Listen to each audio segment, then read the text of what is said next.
Okay. Hi, my name is Kenny James, 25-year-old master's degree student. Awesome. So my interest in Whole Connection came from a place of anxiety, to be honest with you, because I had a practicum site, didn't work out. So I drove to 8 different sites in Boulder and physically handed out my resume. I'm trying to make some connections, get my face out there. And when I pulled up to Whole Connection, I knew I wanted to work there. It was like instantaneous. And at face value, it was 100% because of the location, or because of the location. I want to go to DO school. I am very adamant about the interconnection of the health of the body and the mind and the environment, like taking into consideration the environment and who you're around, who you're speaking to, what you're putting in your body, different things like that. So I had a huge assumption and projection, I own it, that all of the people that worked at Whole Connection knew how important nature was to mental health. And I was like, my spot, like this is where I'm supposed to be.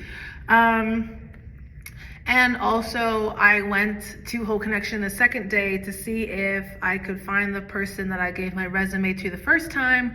Couldn't find them, went in a little bit to try to find somebody else. Have mercy, I was desperate, I'm so sorry. And I saw that the last the last room had an accessing point to a deck that is surrounded by trees. When I have my own practice, I want my practice to be in a location similar to Whole Connection, surrounded by nature, but like so much privacy, so that my clients can have some time to be naturally regulated by earth. That just making your job easier, making their lives simpler, my life simpler, like it just makes sense. Also, going online and seeing the diversity of the staff, especially as a queer Black woman, I sold. I was like, oh, this is my home. I need to learn from these people, like the spiel, the whole thing. What pulls me to be a therapist? A tale as old as time. I have my own traumas that I am learning from, growing from, integrating into who I am, accepting. And I, from a young age, had the blessing and the privilege to not, I don't even think I had any say in it, but my experiences did not harden my heart to people. It actually made me more compassionate towards the suffering of others.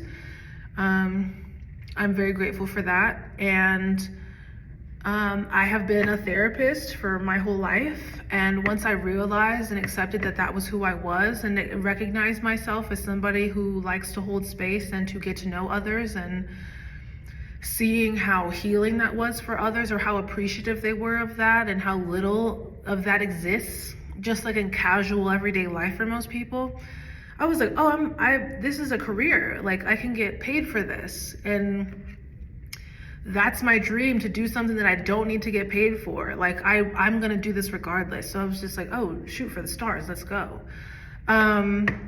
And excuse my quickness. I've taken this video 13 times. They've all been 9 minutes long, and I'm trying to make it quick.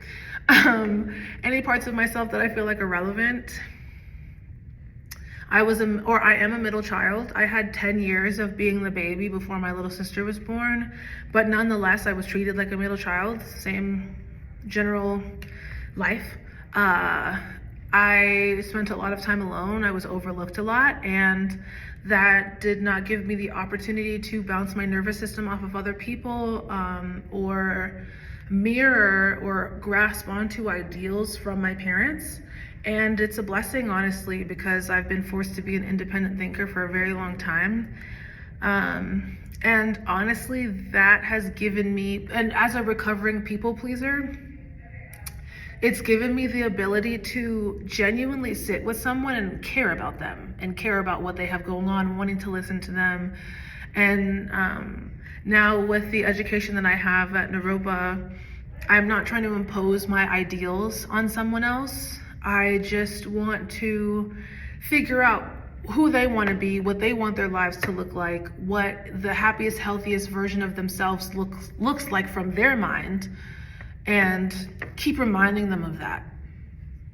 Like I don't want to be somebody's God. I don't want to assert my ego into the therapist position, like I know what's best for you, or like I know how you should live your life.